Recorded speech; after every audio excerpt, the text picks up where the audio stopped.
सारा दिन में अलग अलग परिस्थितियां आती हैं और हम चाहते हैं कि हम हर परिस्थिति में सही तरह से सोचें, सही बोलें और सही व्यवहार करें। सोचते भी हैं, डिसाइड भी करते हैं, करना भी चाहते हैं, लेकिन फिर कहते हैं क्या करें, बात आई तो फिर वही हो गया, फिर मूड खराब हो गया, फिर गुस्सा आ गया, फिर डर लगने लगा, फिर चिंता होने लगी। तो व्हाई इज इट कि जो हम डिसाइड कर रहे हैं वो हम कर नहीं पा रहे हैं, और तब हम कहते हैं परिस्थिति ऐसी थी ना, इसीलिए मेरा मूड डिस्टर्ब हो गया। और फिर हम अपने मन की स्थिति का जिम्मेवार परिस्थिति को ठहरा देते हैं। और जितना हम अपने मन की स्थिति का जिम्मेवार सिचुएशंस को, लोगों को ठहराते हैं, उतना ही हम अपनी एनर्जी उनको देते हैं। बिकॉज वी से I am feeling like this because of that. तो जैसे ही उंगली हमने किसी पर रखी, चाहे वो कोई सिचुएशन है, चाहे वो कोई व्यक्ति है, किसी का एक बोल है, किसी का व्यवहार है, और हमने कहा I am feeling like this because of them, जैसे ही हमने ये कहा, हमने अपनी शक्ति उस तरफ दी और कहा मेरे मन का रिमोट कंट्रोल इस बात के पास है। So at that moment we become a victim to that situation और टू दैट पर्सन।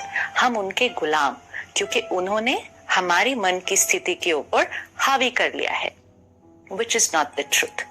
बात चाहे कोई भी हो, सामने वाला व्यक्ति कोई भी हो, उसका व्यवहार कैसा भी हो, वो बाहर है।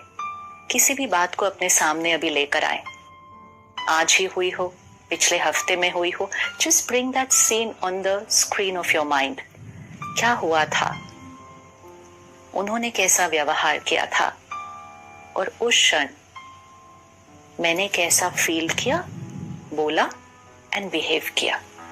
सो the situation is outside, the person is outside, they are important but they are outside. वो बाहर है, वो एक स्टिमुलस है, एक परिस्थिति है। परिस्थिति मतलब पर स्थिति, किसी और की स्थिति। वो अपना काम कर रहे हैं, अपना रोल प्ले कर रहे हैं। वो जब ऐसा करते हैं, हम कैसा सोचते हैं, कैसा फील करते हैं, फिर क्या हम बोलते हैं, कैसे रिस्पॉन्ड करते हैं, ये complete process, how I think, how I speak, how I behave, this is my choice. वो वहां खड़े होकर कुछ भी बोल सकते हैं, झूठ बोल सकते हैं, आपकी निंदा कर सकते हैं, आप पर जोर जोर से चिल्ला सकते हैं, वो उतना ही कर सकते हैं। वो यहाँ नहीं घुस सकते। People can cheat us, betray us, lie to us, criticize us, but they can do everything outside.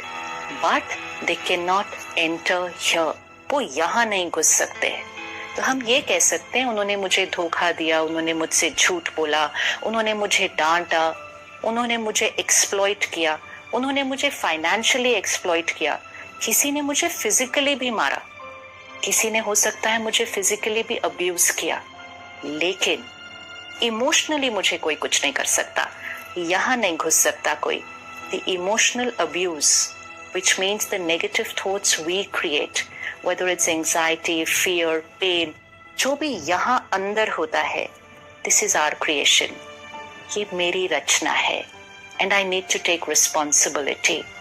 वो वहाँ, यहाँ, it's only me. I am the creator of my every thought. कोई भी परिस्थिति आए, चाहे आपका रिएक्शन भी हो जाए, सिर्फ एक चीज नहीं कहना, उनकी वजह से। Just take personal responsibility and say, I created it. Next time it will be different. Because just by saying I created it, I take the power in my hands. And if I say they are responsible, उनकी वजह से, तो हम परिस्थिति के गुलाम, हम गुलाम नहीं हैं। I am a master of my own life. Powerful soul, शक्तिशाली आत्मा अपने हर सोच, बोल और व्यवहार की जिम्मेवारी लेती है। Personal responsibility of my thoughts, feelings, words and behavior. तो ये एक्सपेरिमेंट करते हैं।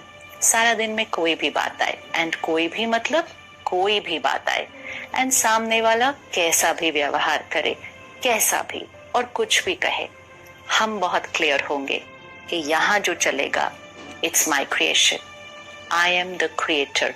रोज अपने आप को ये याद दिलाएं, I am the creator, I am the creator of my every thought and feeling.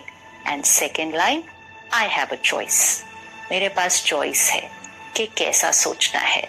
जब हम इसको बार बार अपने आप को याद दिलाएंगे कि आई am the creator, I have the choice, हम औरों को ब्लेम नहीं करेंगे और फिर हम सही सोचना शुरू कर देंगे।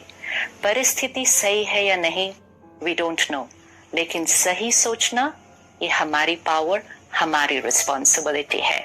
सो take the responsibility of creating the right thought in every situation, with every person, always.